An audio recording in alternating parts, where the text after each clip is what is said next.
ជំរាបសួរពុកម៉ែបងប្អូនទាំងអស់គ្នាថ្ងៃនេះគេថាមកធ្វើនំថ្នោតហូបបងប្អូនទនេញ៉ាតែឲ្យទៅបានកាត់វីដេអូយប់មិញបងប្អូនអើយហើយតម្រាំតបានចាក់តម្រាំតបានហូបនេះគឺថាដាវមើលជុំវិញផ្ទះហ្នឹងសិនបងប្អូនហើយថាហាថ្ងៃវាអត់សូវមានថ្ងៃហាអញ្ចឹងណាវាអត់ឡើងទេបើស្ដាប់ពេលវាឡើងទៅបានយើងចាក់ទៅវាទំនងវាឡើងវាឆ្ងាញ់អញ្ចឹងណាហើយក៏មានតកួនមានអីហ្នឹងដើរក្តិចតកួនក្តិចអីលេងហ្នឹងយកលេង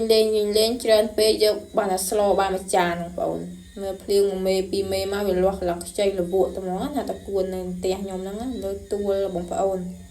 ទឹកចាក់ដីហើយនិយាយវាថាទេសភាពពេលព្រឹកនៅក្នុងផ្ទះខ្ញុំបងប្អូនអើយស្អាតណាស់ព្រលឹមឡើងហើយនិយាយវាថាមេក្រូវិញលឺឲ្យទៅហឹងបងប្អូនហើយមានបុណ្យមានការមានសពគ្រប់ហ្មងហើយនេះលហុងរបស់ខ្ញុំនេះបានក្តាប់ហើយមិនដឹងថាថ្ងៃណាបានលហុងហូបទេបងប្អូនហើយដាំយូរណាស់ដែរហើយបន្ទាប់មកក៏ម្សៅខ្ញុំបានឡើងបានរួចរាល់អស់ហើយបងប្អូននេះគឺថាវីដេអូនេះគឺថតកាត់ទេបងប្អូនហើយបងប្អូនណាខ្លះធ្លាប់ហូបនំត្នោតដើរក្រោយផ្ទះហ្នឹងឃើញត្នោតមួយផ្លែយកមកច្បាច់ដាក់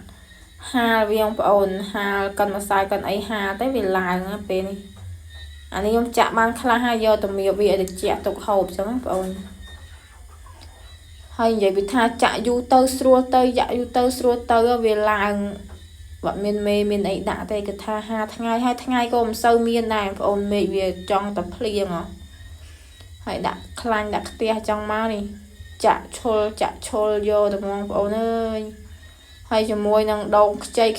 កោះដាក់កតាលជាមួយពេលឆ្អិនមកខាំមកបងប្អូនហើយមានជាតិណាស់ហើយនំខ្មែរមួយមុខនេះគឺថាមានតែត្នោតទុំមួយផ្លែគឺធ្វើបាន2 3មុខបងប្អូនចំហួយត្នោតផងធ្វើបាននឹងនំចំហុយដែរថាគឺយប់ដែរហើយអញ្ចឹងវាពេលវេលាហាលយូរពេកអញ្ចឹងខ្ញុំធ្វើអត់តាន់ទេគឺយកជៀនយកតែមកទៅឆាប់បានហូបអញ្ចឹងណានៅចំហុយនៅអីវាយូរបងប្អូនហើយមើលតែម្សៅរបស់យើងទៅឡើងខាប់លឹះជាមួយនឹងដូងខ្ចីរបស់ខ្ញុំណាហើយនេះខ្ញុំចាក់រួចរាល់អស់ហើយបងប្អូនហើយក៏ដើរមើល